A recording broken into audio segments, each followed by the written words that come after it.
अस्सलाम वालेकुम मेरे चैनल में खुशामदीद। आज हम बात करेंगे internal and external diseconomies of large scale production के बड़े पैमाने पर प्रोडक्शन करते हुए अंदरूनी और बैरूनी अदम कफ़ायतों के बारे में।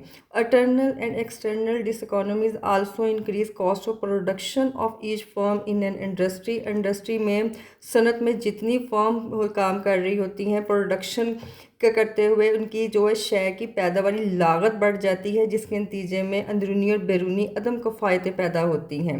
These diseconomies particularly take place when the entrepreneurs are unable to control the expanded business efficiency. अब जो आजर है वो इस पोजीशन में नहीं होता कि इतना वसी जो बिज़नेस ने कायम कर लिया है उसे काबू कर सके, बिज़नेस के हाथ से निकल रहा होता है क्योंकि अखराजात बहुत ज़्यादा बढ़ रहे होते हैं, शय पैदा करने की लागत बहुत आ रही होती है, पर यूनिट कॉस्ट हर चीज़ की बढ़ रही होती है। Therefore a lot of resource are wasted and the cost of production is increase. इसके में क्या होता है कि बहुत सारे जो वसाइल होते हैं वो ज़ाया हो जाते हैं और शय की पैदावारी लागत बढ़ जाती है। Simply we can say diseconomies mostly occur when the size of business becomes too large, के नाकफ़ायतें उस सूरत में पैदा होती हैं जब बहुत बड़े पैमाने पर बिज़नेस बढ़ जाता है, वसी हो जाता है। These diseconomies are as follows. अब कौन कौन सी होती हैं इसमें? नंबर 1 है इसमें जी एडमिनिस्ट्रेटिव प्रॉब्लम्स के इंतज़ामी मसाइल का सामना करना पड़ता है। देखें, जब कारोबारी फर्म का पैमाना पैदाइश बहुत ज़्यादा वसी हो जाता है, लार्ज हो जाता है, तो उसमें कई किस्म के इंतज़ामी जो एडमिनिस्ट्रेशन का अदारा काम कर रहा होता है, जिसमें आपने मुख्तलिफ जो है वो डिपार्टमेंट्स बनाए होते हैं। आपका अकाउंट का अलग है, मैनेजर का अलग है, सेल्स का अलग है, मार्केटिंग का अलग है। उन सब के अंदर जो है मसाइल और पेचीदगियाँ पैदा होनी शुरू हो जाती हैं। अच्छा, आज और मज़दूर के दरमियान बरह रास्त राब्ता नहीं रहता, क्योंकि मैंने पहले भी बात की थी कि जब भी अच्छा बिज़नेस किया जाएगा, ख़ास तौर पे लाइस के प्रोडक्शन में, उसमें आपके जो है वो प्रोड्यूसर के और लेबर के दरमियान रिलेशन का अच्छा होना बहुत ज़रूरी है। वो ख़राब होना शुरू हो जाता है, निगरानी सही नहीं करता अदारा। अच्छा जी, मज़दूरों की सरगर्मियाँ जो हैं वो कहाँ तक पहुँच जाती हैं, उनके जो मुतालबात होते हैं वो आप मालिक तक नहीं पहुँचाए जाते, जल्द से जुलूस शुरू होते हैं, हड़तालें शुरू हो जाती हैं, मुख्तलिफ कारोबारी शोबों में सही जो है राब्ता नहीं रह पाता, पॉलिसी तैयार करने वाले और उस पर अमल दरामद में काफ़ी तख़ीर होती है, जिससे वक्त ज़िया हो जाता है। अननेसेसरी कंपटीशन कि गैर ज़रूरी जो है वो मुकाबले की शिद्दत में बहुत ज़्यादा इजाफ़ा हो जाता है। जब कोई कारोबार फलता चला जाता है तो एक ही सनत में बहुत सी फर्में शामिल हो जाती हैं। अच्छा जी, और आमनी पैदाइश को हासिल करने के मुकाबले में शिद्दत आ जाती है। हर जो है वो इंडस्ट्री जब मुख्तलिफ फर्में बड़ी इंडस्ट्री की शक्ल अख्तियार करती हैं तो हर किसी की ख्वाहिश होती है कि उसे सस्ता खाम माल मिले, पहले उसे मिले। तो उस कंपटीशन में क्या होता है कि आमलीन के जो आपके फैक्टर प्रोडक्शन हैं उनके वेजेस जो है मुआवजे बढ़ जाते हैं और इससे मुसारिफ में एवरेज कॉस्ट में इजाफा हो जाता है। ट्रांसपोर्टेशन प्रॉब्लम्स, आपकी ये जो है वो नकलो हमल की मसले पैदा होते हैं कि साइज़ के बड़ा होने से खाम माल की फरहमी और तैयारशुदा माल को फ़ौरन एक जगह से दूसरी जगह पहुंचाने में बहुत सारी रुकावटों का सामना करना पड़ता है। अच्छा जी, इसकी वजह से भी कॉस्ट में इजाफा होता है। इंक्रीज़ इन वेजेस जो हैं मज़दूरों की उजरतों में इजाफा होता है। आप जितना बड़ा बिज़नेस करते हैं उतनी ज़्यादा लेबर लगाते हैं। मैंने पहले बताया था कि लार्ज स्केल पर जब शय पैदा की जा रही होती है, 1000 वर्कर्स जो हैं वो काम करते हैं। जैसे जैसे जो प्रोडक्शन बढ़ती है उनकी भी डिमांड्स बढ़ती है और उजरतें जो हैं वो उनकी भी बढ़ानी पड़ती हैं। कारोबारी साइज जब बड़ा होता है तो मज़दूरों की मज़ीद डिमांड में इजाफा हो जाता है, जिसकी वजह से दूसरी सनतों से भी अच्छे अच्छे मज़दूर ये लोग ले लेते हैं। तो वो आते ही इस शर्त पे हैं कि उन्हें ज़्यादा वेजेस दी जाएंगी तो वो काम करेंगे। अच्छा जी, उसके बाद है जी डिक्रीज़ इन रिटर्न।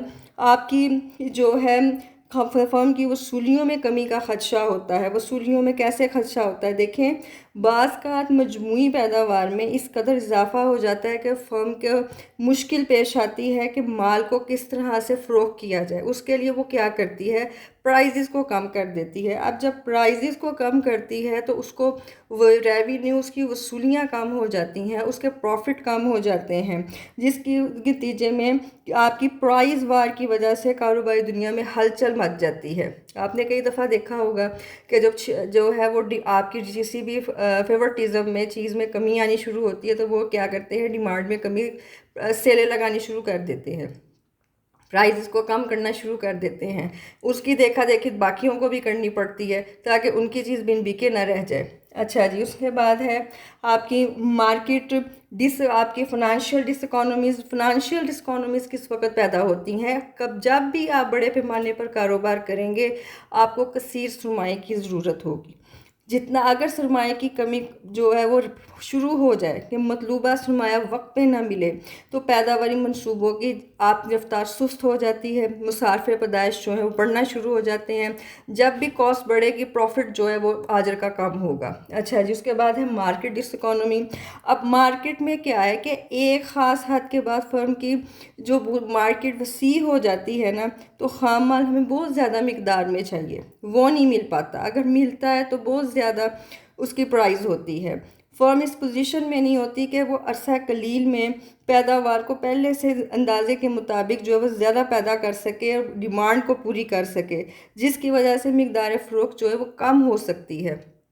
लास्ट है आपका डिस्कोनॉमीज ऑफ पोल्यूशन। देखें अब ये बड़ी बड़ी सनतें कायम हो जाती हैं, नुकसान क्या होता है? नुकसान सबसे पहले तो माहौल ख़राब होता है, इनका जो धुआं है वो फ़िज़ा को ख़राब करता है। फिर इनका जो केमिकल वाला पानी है ये दरियाओं में, नहरों में फेंक देते हैं, वो पानी जो है वो पीने वाले पानी से भी मिक्स होता है। इसकी जो आपके मखलूक है पानी के अंदर, मछलियाँ हैं, दूसरे मखलूक है वो मुतासर होती है, वो भी मरना शुरू हो जाती है।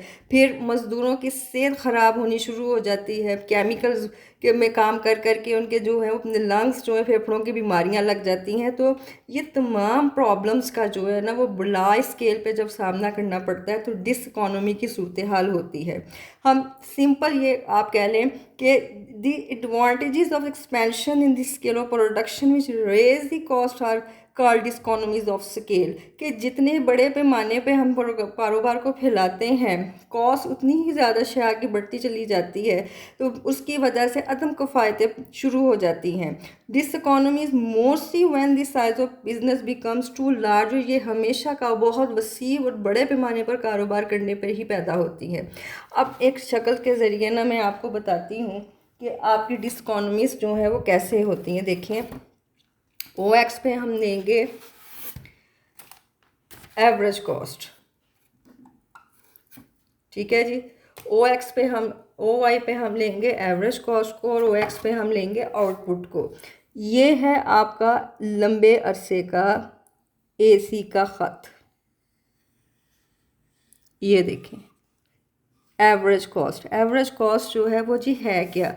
It is the cost of average per unit output, ठीक है जी, कि किसी शय को पैदा करने की फ़ी इकाई लागत को हम एवरेज कॉस्ट कहते हैं। एवरेज कॉस्ट को मालूम करने का फार्मूला होता है कि AC is equal to TC over Q, कि टोटल कॉस्ट ओवर आपकी आउटपुट। टोटल कॉस्ट होती है कि शय को पैदा करने के कुल इखराजात, ठीक है जी।